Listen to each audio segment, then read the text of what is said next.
سیدنا ابراہیم علیہ نبینا علیہ السلام کی زندگی اللہ پاک قرآن مجید میں فرماتا وَاتَّخَذَ اللَّهُ إِبْرَاهِيمَ خَلِيلًا۔ نوجوانوں، اللہ پاک پوری کائنات ارض و سما میں ہر نبی اللہ کا دوست ہے، ہر نبی اللہ کا دوست ہے۔ آدم علیہ السلام سے لے کر نبی آخر الزمان احمد مجتبیٰ محمد مصطفیٰ صلی اللہ علیہ وسلم تک جتنے انبیاء آئے سب نبی اللہ کے دوست ہیں، مگر آج بکھری شان ہے محبوب کے خلیل کی۔ خدا خود فرماتا ہے وَاتَّخَذَ اللَّهُ إِبْرَاهِيمَ خَلِيلًا، اور اللہ پاک نے حضرت ابراہیم خلیل اللہ علیہ نبینا علیہ السلام کو اپنا خلیل بنایا ہے، اپنا گہرا دوست بنایا ہے۔ نوجوانوں، حبیب اللہ بھی ہوں گے، صفی اللہ بھی ہوں گے، نجی اللہ بھی ہوں گے، ذبی اللہ بھی ہوں گے، مگر خلیل اللہ کی شان و عظمت کی کیا کہنے۔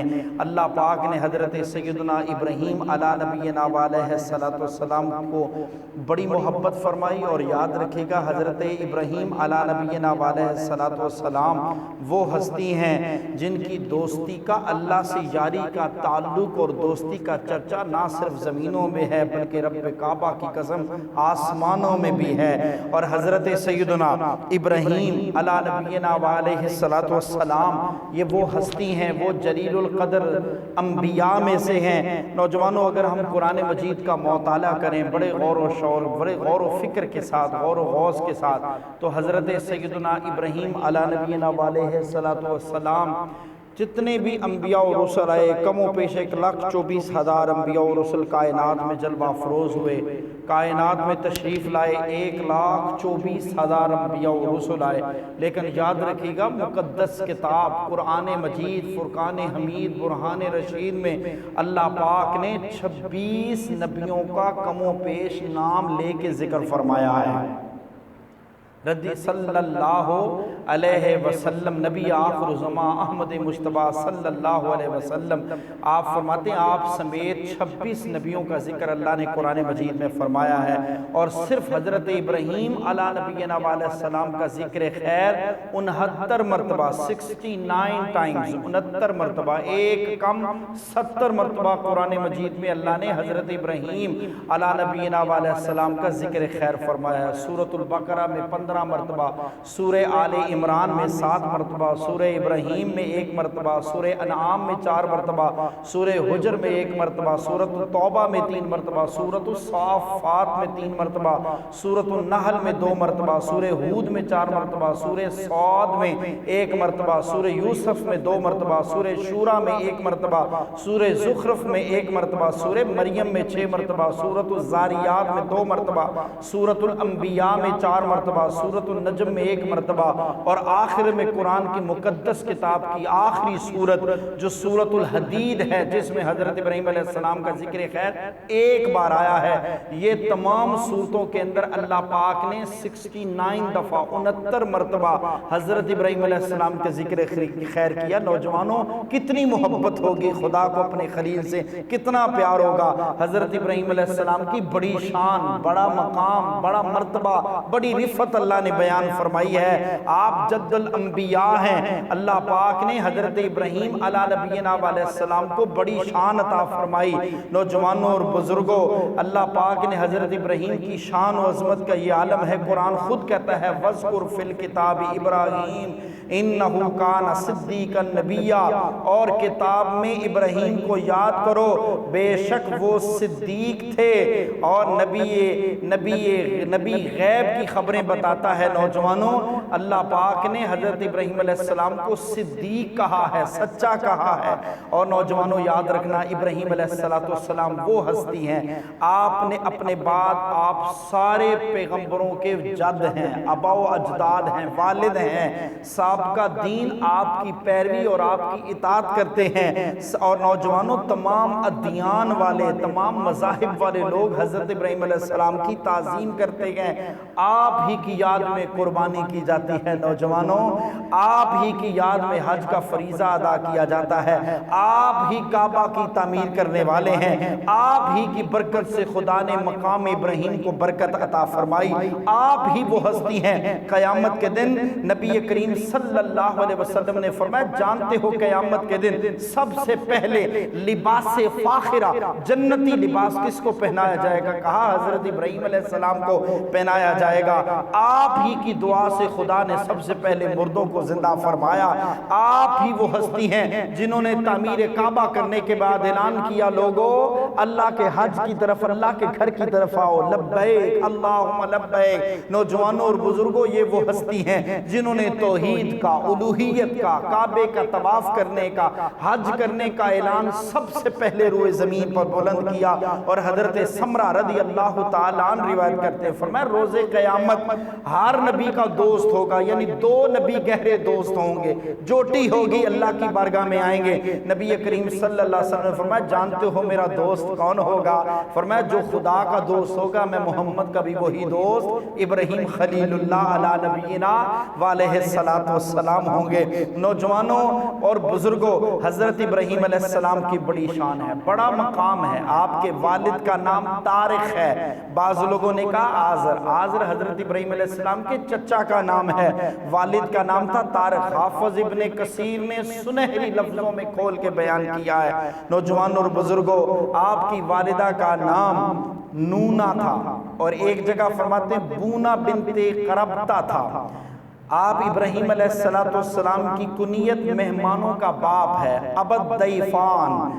آپ کی عمر مبارک 75 سال ہوئی۔ اللہ پاک نے ابراہیم علیہ السلام کی، آپ کے والد کو 75 سال کی عمر میں بیٹا ابراہیم علیہ السلام عطا فرمایا۔ والد گرامی کی عمر 75 سال ہے، بیٹا اللہ نے عطا فرمایا۔ پھر ابراہیم علیہ السلام کے دو بھائی تھے، ایک کا نام طاہور اور ایک کا نام ہاران تھا۔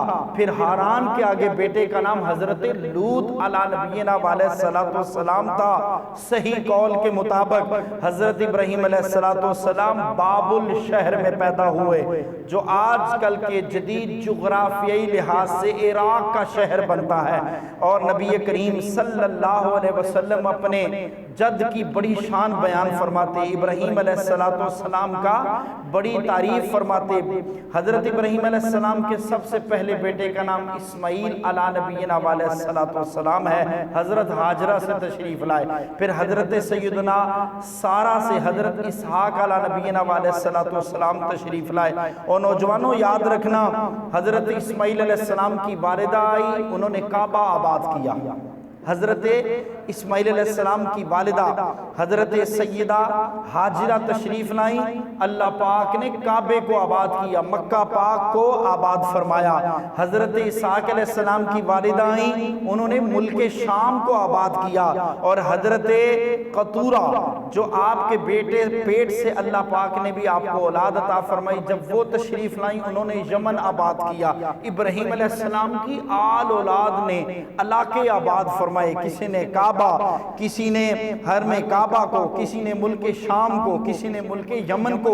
نبی کریم رؤوف الرحیم رحمت للعالمین صلی اللہ علیہ وسلم ارشاد فرمایا کرتے تھے، مجھے یمن سے ٹھنڈی ہوا آتی ہے، شام نبیوں کی سرزمین ہے، یمن اولیاء کی زمین ہے۔ نوجوانوں، حضرت ابراہیم علیہ السلام آپ کی بڑی شان ہے۔ اور یاد رکھنا، بدی کی قوتیں اور شیاطین کی ناپاک سازشیں ہر دور میں اٹھتی ہیں، شیطان ابلیس کے چیلے ہر دور میں اٹھتے ہیں۔ اللہ کا نام دبایا جائے، خدا کی الوہیت کی پکار روک دی جائے۔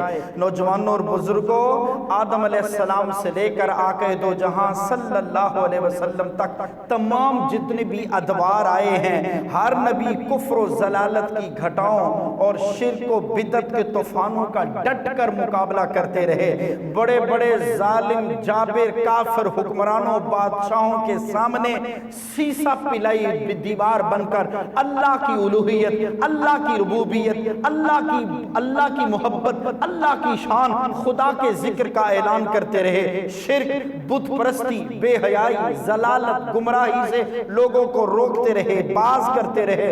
آؤ نوجوانوں تمہیں 4 بادشاہوں کی بات بتاتا ہوں، 2 مومن تھے، 2 کافر تھے۔ نوجوانوں اور بزرگوں، یہ وہ بادشاہ ہیں جنہوں نے پوری روئے زمین، پوری دنیا پر حکومت کی۔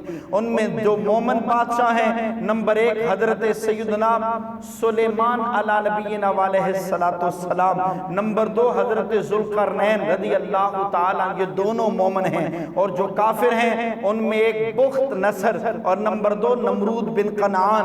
یاد رکھیے گا نوجوانوں اور بزرگوں، حضرت ابراہیم علیہ نبینا علیہ السلام کی جب ولادت ہوتی ہے، نمرود بن کنعان کا زمانہ ہے، بڑا جابر، بڑا ظالم، بہت بڑا بدبخت بادشاہ ہے۔ اور نوجوانوں اور بزرگوں، اتنا بڑا بدبخت تھا، اس نے تاج شاہی اپنے سر پر رکھنے کی جو رسم ہے، تاج سر پہ رکھنے کا، سب سے پہلے اسی نے اس رسم کو شروع کیا۔ نوجوانوں اور بزرگوں، میں آج پڑھ رہا تھا، تاریخ نے کہا یہ حرام کی اولاد تھی، حرام کا نطفہ تھا۔ اس کافر مکار شخص کا 1-2 استدراج تھے۔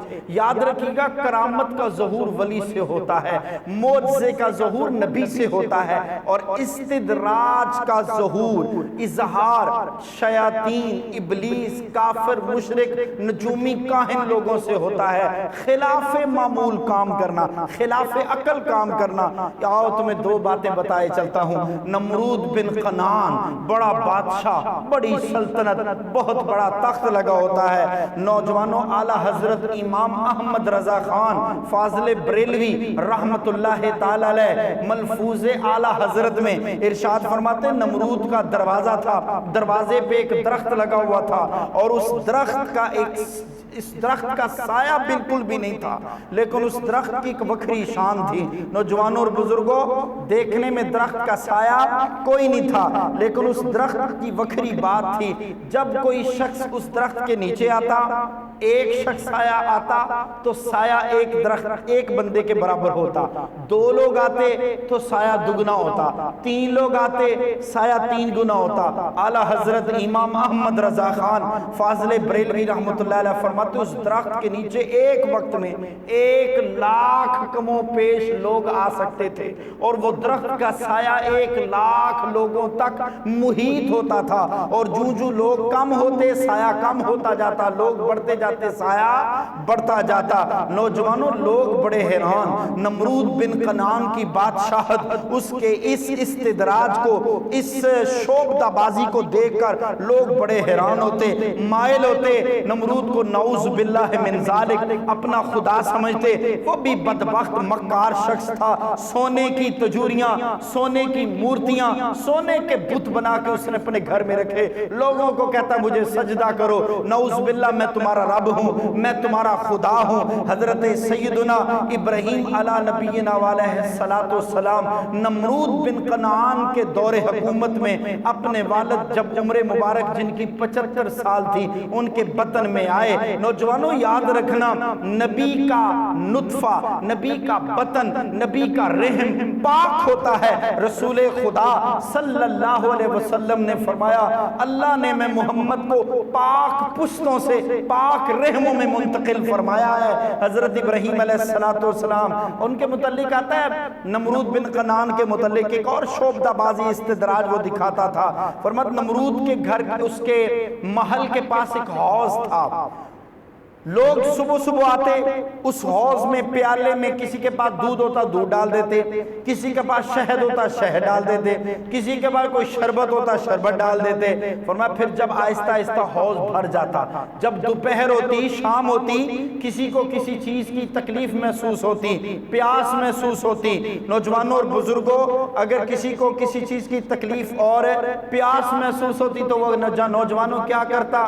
وہ صرف ایک پیالہ لے کے آتا، جو اس کے خیال میں طمع ہوتی ہے جو لے کر وہ آیا ہوتا، پیالہ خالی حوض میں ڈالتا، جو اس نے ڈالا ہوتا وہی دودھ، شہد اور شربت اس کے پیالے میں خود بخود آ جاتا۔ لوگ بڑے حیران، لوگ بڑے اس سے مطمئن، لوگ اس کا استدراج دیکھ کر اس کے پیروکار ہوتے۔ وہ لوگوں کو کہتا نعوذ باللہ میں ہی تمہارا رب ہوں۔ حضرت ابراہیم علیہ السلام تشریف لائے۔ نوجوانوں اور بزرگوں، یہ کافر خدائی کا دعویٰ دار تھا، لوگوں سے زبردستی اپنی پرستش کرواتا، اپنی پوجا کرواتا، کاہن اور نجومیوں کو اپنے دربار میں بلاتا، جس کو دل کرے اپنی حکومت کی خاطر قتل کروا دیتا۔ لوگ سمجھتے ہیں آج کے دور میں قتل کروائے جاتے ہیں حکومتوں کی خاطر، یہ نمرود بن کنعان سے یہ زمانہ چلتا رہا ہے۔ لوگ اپنی حکومت، اپنی مسند، اپنی کرسی، اپنی شہرت کی وجہ سے سرے عام قتل و غارت کا بازار گرم کرتے گئے۔ نوجوانوں اور بزرگوں، فرمایا پھر ایک وقت آیا، نجومی اور کاہن نمرود بن کنعان کے دربار میں آ کے بیٹھتے۔ ایک دن نجومی آئے، بادشاہ نمرود بن کنعان نے رات خواب دیکھی۔ نجومیوں کو کہتا ہے نجومیوں میرے قریب آ جاؤ۔ کہا کیا بات ہے؟ کہتا ہے خواب دیکھی ہے، بڑا ڈرا ہوں، بڑا خوف زدہ ہوں۔ کہا خواب کیا ہے؟ کہتا ہے ایک ستارہ میں نے نکلتا ہوا دیکھا، آسمان پہ بلند ہوا، اس کی روشنی پھیلتی پھیلتی پھیل گئی، چاند اور سورج وغیرہ تمام ستاروں سے اس کی روشنی بڑھ گئی، اور سورج چاند کی روشنی ماند پڑ گئی، کمزور ہو گئی۔ اس بادشاہ کا شدید خوف و ہراس بڑھ گیا۔ نجومیوں، کاہنوں، ستاروں کا علم رکھنے والوں نے کہا بادشاہ نمرود بن کنعان، ہوش کے ناخلے، ہوش کے، تیری حکومت ڈوبنے والی ہے، تیری سلطنت کا تختہ الٹنے والا ہے، اب تیری بادشاہت ڈوبنے والی ہے۔ وہ بچہ ان قریب ایک لڑکا، ایک فرزند، ایک بچہ تیری اس قوم میں آئے گا، جس بچے کی وجہ سے تیری سلطنت خاک آلود ہو جائے گی، تیری سلطنت ڈوب جائے گی۔ نوجوانوں اور بزرگوں، نجومیوں نے خواب کی تعبیر بتائی، اس نے اعلان کیا، نجومیوں کو کہتا ہے سن لو، اب میرے سپاہیوں کو بلایا جائے۔ سارے نمرود بن کنعان کے سپاہی اکٹھے ہو گئے۔ کہا بادشاہ سلامت، کیا حکم ہے؟ اس نے کہا ماجرا کچھ یوں ہے، میرے شہر میں کوئی بچہ بھی پیدا نہ ہونے پائے، مردوں کو الگ، عورتوں کو الگ کر دیا جائے، 10 عورتوں کے اوپر ایک سپاہی مقرر کیا جائے، صرف حیض کے دنوں میں عورت اپنی ضروریات زندگی، خرچہ، پیسے، بات چیت کے لیے شوہر کے پاس جائے، اور پاکی کے دنوں میں شوہروں سے بیویوں کو دور رکھا جائے۔ میں پڑھ رہا تھا اس دور میں بھی لوگ حیض کے دنوں میں بیویوں سے اجتناب کرتے تھے، طہارت کے دنوں میں صرف قریب آتے تھے۔ رسول خدا صلی اللہ علیہ وسلم فرمایا کرتے تھے اللہ پاک نے ملت ابراہیم حنیفہ، اللہ پاک نے ہمیں حضرت ابراہیم علیہ السلام کا دین متین ہماری فطرت میں عطا فرمایا ہے۔ نوجوانوں اور بزرگوں، حکم جاری کیا شہر کے سارے راستے روک دیے جائیں، مرد الگ، عورتیں الگ، اور ایک سپاہی 10 عورتوں پر مقرر کیا۔ نوجوانوں اور بزرگوں، فرماتے حضرت ابراہیم علیہ السلام کی والدہ اپنے شوہر، اپنے زوج، اپنے ہسبینڈ کے پاس یہ سمجھ کر آئیں کہ وہ حیض میں ہے، حقیقت میں وہ طہر میں تھی، پاکی میں۔ دونوں کی ملاقات ہوئی، اللہ پاک نے حضرت سیدنا ابراہیم علیہ نبینا وعلیہ السلام، نوجوانوں جب خدا کی تقدیر ہمیشہ غالب آتی ہے، ہزاروں بچوں کا سر عام قتل کرنے والا نمرود بن کنعان یہ چاہتا تھا کہ باپ کی پشت سے ماں کے رحم میں نطفہ منتقل نہ ہونے پائے، خدا چاہتا تھا، اللہ پاک جو چاہتا ہے کن فیکون، ہو جا پس وہ ہو جاتا ہے، اللہ کی تقدیر غالب آتی ہے، خدا کی منشا اور اس کی چاہت اور اس کے قانون قدرت کے کارخانے کائنات میں چلتے ہیں۔ ابراہیم علیہ السلام کی زوجہ سے ملاقات ہوئی۔ نوجوانوں اور بزرگوں، ابراہیم علیہ السلام اپنے والد کے صلب اطہر سے اپنی والدہ کے بطن اطہر میں تشریف لے آئے۔ نوجوانوں، بادشاہ کے دربار میں کاہن نجومی اگلے دن صبح پہنچے۔ بادشاہ کنعان نے کہا، نمرود بن کنعان نے حساب لگاؤ، دیکھو بچے کا کیا بنا۔ نجومیوں نے حساب لگایا، کہا بادشاہ سلامت، وہ بچہ اپنے باپ کے صلب سے، باپ کی پشت سے ماں کے رحم میں منتقل ہو چکا ہے۔ نوجوانوں اور بزرگوں، نمرود بن کنعان نے پہلے عورتوں کے حمل گروائے، پھر عورتوں کے بچے مروائے، ہزاروں بچہ نمرود بن کنعان نے قتل کروا دیا۔ نوجوانوں، اتنا ظلم، اتنا ستم، اتنی ستم گاری، اتنی ظلم گاری۔ نوجوانوں، ایک دن بادشاہ نے جب نجومیوں سے یہ ساری بات پوچھی، ابراہیم علیہ السلام اپنی والدہ کے بطن اتھر میں آ چکے تھے۔ اب ماں تھی، ماں کی ممتا بڑی لاڈلی ہوتی ہے، ماں بچے سے بڑا پیار کرتی ہے۔ ادھر اعلان ہو چکا تھا وہ بچہ ماں کے رحم میں آ چکا ہے، حمل گروائے جا رہے تھے۔ حضرت ابراہیم علیہ السلام کی والدہ کا پیٹ مبارک بطن اتھر میں ایسا محسوس ہوتا تھا جیسے حمل ٹھہرا ہی نہیں۔ اللہ پاک حفاظت فرما رہا تھا۔ اللہ اپنے قانون قدرت میں حفاظت کا ذمہ خدا نے اپنے ذمہ کرم پر لیا تھا۔ فرماتے ابراہیم علیہ السلام کی والدہ کچھ دن گزرے، فرمایا جب بچے کی ولادت کا وقت قریب آنا تھا، پہاڑوں کی طرف نکل گئی، غار میں چلی گئی۔ فرمایا پھر غار میں کچھ وقت گزارا، اللہ پاک کے حکم سے حضرت ابراہیم علیہ السلام کی ولادت غار کے اندر ہوئی۔ فرمایا حضرت ابراہیم علیہ السلام کی ولادت ہوئی، ماں آتی تھوڑی دیر کے لیے، اپنے بچے لال کو دودھ پلاتی، فوراً غار کے آگے بھاری پتھر رکھ کے پھر لوٹ جاتی۔ فرمایا فکر بھی ہوتا میرے بچے کو کوئی نقصان نہ پہنچ جائے۔ فرمایا ایک دن کافی وقت گزرنے کے بعد، کافی دن گزرنے کے بعد ماں اچانک غار کے دہنے پہ آئی، کیا دیکھا کہ حضرت ابراہیم علیہ السلام اپنا انگوٹھا مبارک اپنے منہ میں لیے ہوئے ہے، اور اللہ پاک نے اپنے کرم اور اپنے فضل سے ابراہیم علیہ السلام کے انگوٹھے پر دودھ کی نہر جاری فرمائی ہے۔ نوجوانوں اور بزرگوں، کیا شان ہے اس کی، کیا مقام ہے اس کا، کیا مقام و رفت ہے اللہ پاک کی۔ نوجوانوں، بے پروائی ویک سجن دی جتھے کسے دی پیش نہ جاوے، بے پروائی ویک سجن دی جتھے کسے دی پیش نہ جاوے، اوتھے تاجاں والے در در روندے، تاجاں والے در در روندے، منگتیاں تخت بٹھاوے۔ نوجوانوں، سجن کسے نو کاریا ملدا، سجن کسے نو کاریا ملدا، کوئی کعبیوں خالی آوے۔ اللہ کی قدرت، اللہ کی شان، اللہ کی الوہیت، اللہ کی ربوبیت، اللہ کی محبت، اللہ کی چاہت، جو چاہے جیسا چاہے جب چاہے نواز دیتا ہے۔ ابراہیم علیہ السلام کے دن ماں سے کلام کیا، ماں سے کہا ماں توحید کا آغاز کرنا تھا۔ نوجوانوں اور بزرگوں، ہر طرف دیکھا، ماں سے کہا ماں میرا رب کون ہے؟ ماں نے کہا بیٹا تیرا رب میں ہوں۔ کہا ماں تیرا رب کون ہے؟ کہا تیرا باپ۔ کہا میرے باپ کا رب کون ہے؟ کہا نمرود۔ کہا نمرود کا رب کون ہے؟ ماں نے کہا بیٹا خاموش ہو جا۔ نوجوانوں، آغاز توحید کی ابتدا ہونی تھی۔ نوجوانوں اور بزرگوں، ابراہیم علیہ السلام غار سے باہر نکلے، ہر طرف دیکھا، لوگ عجیب و غریب عقائد گھڑ رکھے ہیں۔ حضرت ابراہیم علیہ السلام نے دیکھا لوگوں کے عقائد و نظریات الگ الگ ہیں، ہر شخص وکری منطق لے کے بیٹھا ہے، کوئی چاند، کوئی سورج، کوئی ستاروں کی پرستش اور پوجا کر رہا ہے۔ ابراہیم علیہ السلام نے جب آپ تشریف لائے، وَلَقَدْ آتَيْنَا إِبْرَاهِيمَ رُشْدَهُ مِنْ قَبْلُ وَكُنَّا بِهِ عَالِمِينَ، بے شک ہم نے ابراہیم علیہ السلام کو پہلے ہی سے ان کی نیک راہ عطا فرمائی اور ہم اس سے خبردار تھے۔ نوجوانوں، ابراہیم علیہ السلام راہ ہدایت پر چلتے ہیں، اور پھر حضرت ابراہیم علیہ السلام نے اس سفر کو جاری رکھا۔ آئندہ گفتگو یہیں سے شروع کروں گا۔ وآخر دعوانا الحمدللہ۔